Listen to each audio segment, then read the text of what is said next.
Chapter 4. The Young Son and His Father.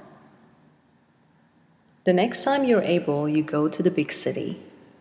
You can hardly wait to complete your business to get to the Joy tea shop. After you arrive and Joy Teller brings tea and sits down, you discuss the story of the lost lamb and the shepherd. Then he asks if you want to hear another story, which of course you do if it is anything like the last one. Joy Teller begins. Once there was a wealthy farmer who had a family with 2 sons. This farmer had many fields and numerous animals. As he grew older, he began to train his sons to run the large farm, which would eventually be their inheritance. But his younger son did not want to be a farmer.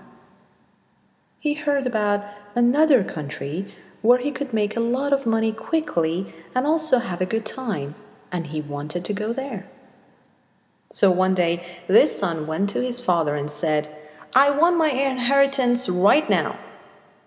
I don't want to wait until you're dead to get it. I want to go out on my own right now. I don't want to run this boring farm." His father was very sad to hear this, but he was also very wise. To the shock of his older son and everyone in the village, he divided the property between the 2 sons. Not long after that, the younger son packed up everything he owned and moved to the far-off country. In that country, he lived like a king. He had a great time. He gained many friends and had parties for them often. He enjoyed whatever he wanted and didn't deny himself any pleasure he could think of. What a wonderful life he had.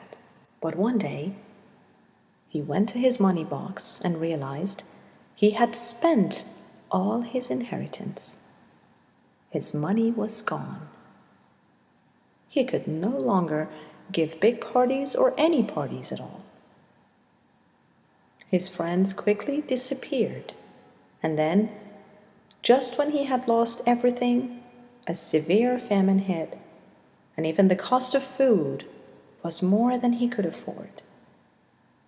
He became very hungry, and his hunger drove him to try to find work.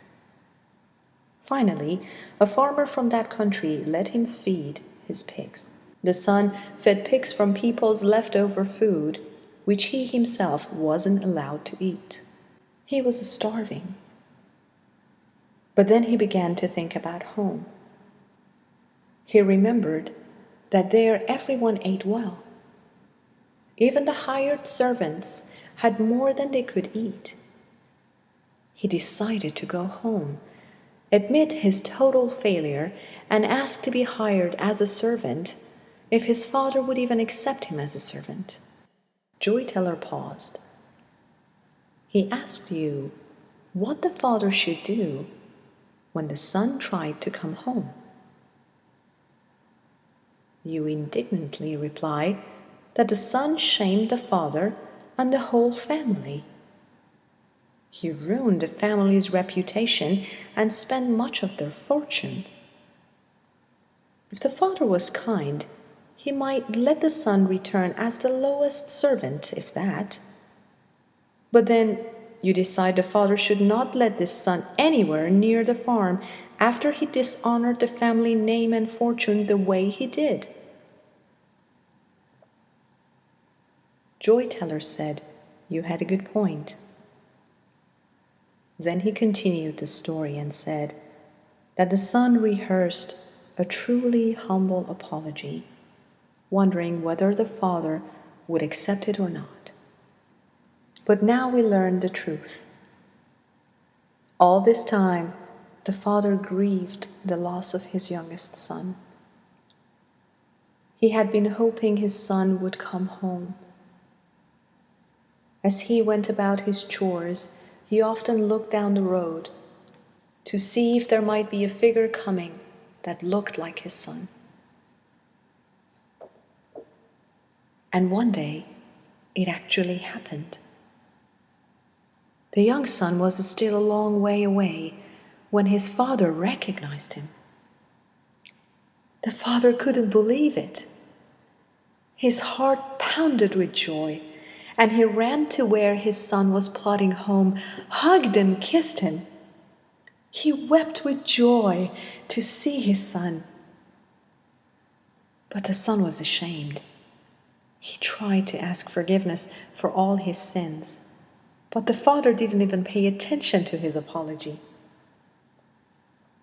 The father called for the son to be bathed, have clean, rich robes put on him, and a ring put on his finger to remind the son he still belonged to the family. He called for a fat calf to be cooked. He threw a huge party for the entire village. He called everyone to celebrate because the son he thought was dead was actually alive and had come home. There was joy throughout the house. Joy Teller now asks you to go home and think about this story and the story of the Good Shepherd, and that you would discuss them both when you next returned. You left seriously wondering what kind of father this was. We encourage you to wait a day and think about the things you've read before reading the next story.